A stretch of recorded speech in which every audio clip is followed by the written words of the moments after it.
आज की ये मीडिया ब्रीफिंग बिहार में पिछले 2 दिनों में रामनवमी के त्यौहार के संबंध में आयोजित की गई है। जैसा कि आप जानते हैं, ये त्यौहार संपन्न हुआ है। हर वर्ष की तरह बल्कि उससे कुछ ज़्यादा प्रशासनिक स्तर पर तैयारी और चौकसी रखी गई थी। रामनवमी के त्यौहार के लगभग 1 सप्ताह पहले राज्य के मुख्य सचिव डीजीपी साहब, अपर मुख्य सचिव गृह विभाग और पुलिस के वरीय अधिकारियों के द्वारा वीडियो कॉन्फ्रेंस के माध्यम से राज्य के सभी जिला पदाधिकारी, पुलिस अधीक्षक, वरीय पुलिस अधीक्षक, रेंज के आईजी और डीआईजी और डिविजनल कमिश्नर के साथ वीडियो कॉन्फ्रेंस करके मुख्यालय से उनके साथ निर्देश भी उनको दिए गए थे और उनके द्वारा की गई तैयारी, बंदोबस्त की समीक्षा भी की गई थी। इंटेलिजेंस जो था वो भी शेयर किया गया था पिछले वर्षों की घटनाओं के आधार पर।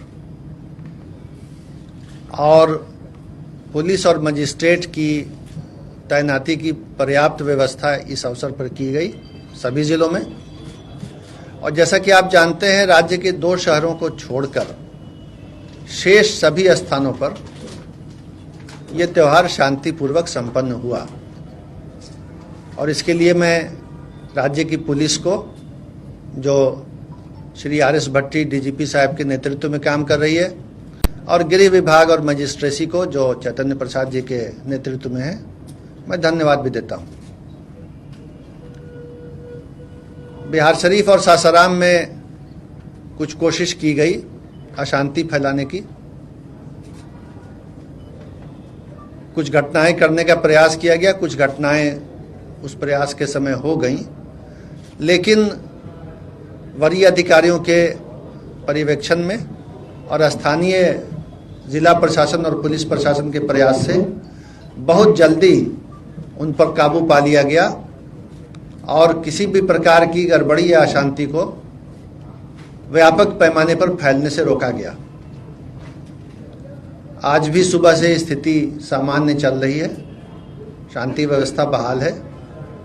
लेकिन आज माननीय मुख्यमंत्री जी ने राज्य के मुख्य सचिव और पुलिस महानिदेशक को बुला करके हालात की समीक्षा की, जायजा लिया, तथ्यों से वे अवगत हुए और मुख्य सचिव और डीजीपी को निर्देश दिया। और हम दोनों के माध्यम से, इन दोनों अधिकारियों के माध्यम से राज्य के पूरे जिला प्रशासन और पुलिस प्रशासन को निर्देश दिया कि हर कीमत पर शांति व्यवस्था बहाल रखी जाए, विधि व्यवस्था बनाई रखी जाए। जो दोषी हैं अभी तक गड़बड़ी करने वाले, उनकी पहचान की जाए और पहचान करने के बाद उनके विरुद्ध कानूनी कार्रवाई करते हुए उनको सजा दिलाई जाए। तो अभी जो प्राथमिकता होगी वो यही होगी कि राज्य में जो ऐसे तत्व हैं जिन्होंने इस तरह का कोई अटेम्प्ट किया, प्रयास किया शांति भंग करने का, उनकी पहचान हो, और जिन्होंने इस तरह का सामाजिक और कानूनी अपराध किया उनको कानून के दायरे में ला करके सजा उनको दिलाई जाए। तो ये माननीय मुख्यमंत्री जी का निर्देश हुआ है और मैं उनका ये निर्देश आपके माध्यम से, मीडिया के माध्यम से सभी तक पहुंचाना चाहता हूं कि राज्य सरकार इस बात पर दृढ़ है कि शांति व्यवस्था बनी रहेगी और किसी किस्म की गड़बड़ी करने को बर्दाश्त नहीं किया जाएगा। उसके अलावा जो पुलिस की कार्रवाई हुई है, जिसके आंकड़े उपलब्ध हैं और जो पुलिस का काम है, उस पर डीजीपी साहब और एडीजी साहब यहाँ पर मौजूद हैं, तो मैं उनसे अनुरोध करूँगा कि उस पर आपको संबोधित करना चाहेंगे। वर्तमान में पूरे राज्य में विधि व्यवस्था की स्थिति पूरी तरह से नियंत्रण में है। सासाराम और बिहार शरीफ में जो कुछ घटनाएं हुई, उनमें अभी तक कुल 109 व्यक्ति जो इन कांडों में संलिप्त पाए गए हैं, उनकी गिरफ्तारी हो चुकी है। और लगातार हम उन लोगों की पहचान करके गिरफ्तारी का कार्यक्रम जारी रखेंगे। किसी भी ऐसे असामाजिक तत्व को बख्शा नहीं जाएगा और कानून की पूरी ताकत के साथ उनसे निपटा जाएगा। ये निश्चित तौर पे एक प्रयास था राज्य की अमन शांति को भंग करने का, जिसको पुलिस प्रशासन ने, जिला प्रशासन ने मिलकर के इसको विफल किया है और हम पूरी तरह कॉन्फिडेंट हैं कि आगे कोई ऐसी घटना को हम नहीं होने देंगे जिससे कि आम सामान्य शांति व्यवस्था पे कोई प्रतिकूल प्रभाव पड़े। जो ऐसे अंसर हैं समाज में, थोड़े बहुत कहीं ना कहीं हो सकता है कोई ऐसे व्यक्ति हों, उनकी भी हम पहचान करके उनको कानून के दायरे में लाएंगे। धन्यवाद। कितने लोगों की मौत हुई है? एक ही व्यक्ति की मौत हुई और वो आपको मालूम है, उसमें भी हमने कांड दर्ज करके गिरफ्तारियां की हैं। और बाकी कुछ नई बात इसमें ये है कि जो सासाराम में कुछ लोग बम से जख्मी थे, कल रात में ही हमने यहां से एफएसएल की टीम और डॉग स्क्वाड को भेज करके सुबह 5 बजे हमारी एफएसएल की टीम पहुंच गई थी और उसने जांच करके जो वहां पे अंश मिला था एक्सप्लोसिव सब्सटेंस का, उससे हमने ये साबित कर लिया कि वो किसी तरह का किसी के ऊपर हमला नहीं था। वो व्यक्ति स्वयं ही या तो बम बना रहे थे या उसको हैंडल कर रहे थे।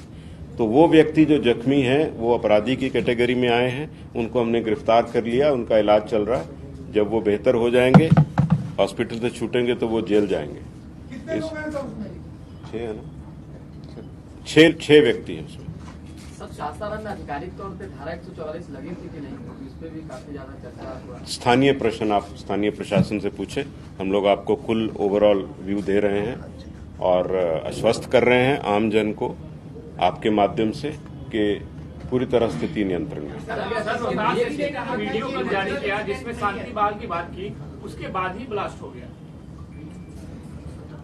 वो अनकनेक्टेड इश्यू है, उनसे उसका कोई ताल्लुक नहीं है। वो तो अपराधी थे, या उसको बना रहे थे या हैंडल कर रहे थे, उसमें वो घटना हुआ और बिल्कुल अलग स्थान पे हुआ। जहां वो झोंपड़ी में बना रहे थे उसकी भी हमने पहचान कर ली, वहां से भी कुछ अंश मिला, एफएसएल टीम ने जब्त करके मिला भी लिया उसको। सर जो घटनाएं हुई इसके बारे में कोई इनपुट नहीं थी पहले से कि ऐसा होने वाला है? देखिए, हर चीज की इनपुट होना एक पहलू है। जैसे मुख्य सचिव महोदय ने कहा, 1832 जुलूस पूरे राज्य में चल रहे थे रामनवमी के अवसर पर, और ये 2 स्थानों को छोड़ करके बाकी सारे सफल रूप से संपन्न हुए हैं। तो निश्चित ही जो इनपुट थी, जो उसके आधार पे प्लानिंग थी, फोर्स डिप्लॉयमेंट थी, वो सही रूप से की गई। कई बार कुछ मौके पे कुछ ऐसा होता है तो उसके आधार पर, वो भी प्रयास था, बहुत तुरंत प्रशासन ने कार्रवाई की है और उसको नियंत्रित किया। सर, नालंदा मुख्यमंत्री का गृह जिला है, इसके बावजूद भी वहाँ पे पुलिस के सामने में देखा गया कि पथराव होते हुए, हिंसा होते हुए। आप मोटी बात आपको बता दिया। कमी है क्या सर? मुख्यमंत्री जी ने कहा था कि नेचुरल इंसिडेंट नहीं है, जो भी हुआ है, तो क्या आप लोग के पास कोई ऐसा इनपुट आया है कि इसके पीछे एक साजिश, उन्होंने इशारा किया कि साजिश किसी ने रचा है? कांडों में बिल्कुल निष्पक्ष और ठोस अनुसंधान होगा। जहां जहां भी ऐसी कोई व्यक्ति इससे पीछे अगर हैं, उनको एक्सपोज करके कानून के दायरे में लाया जाएगा।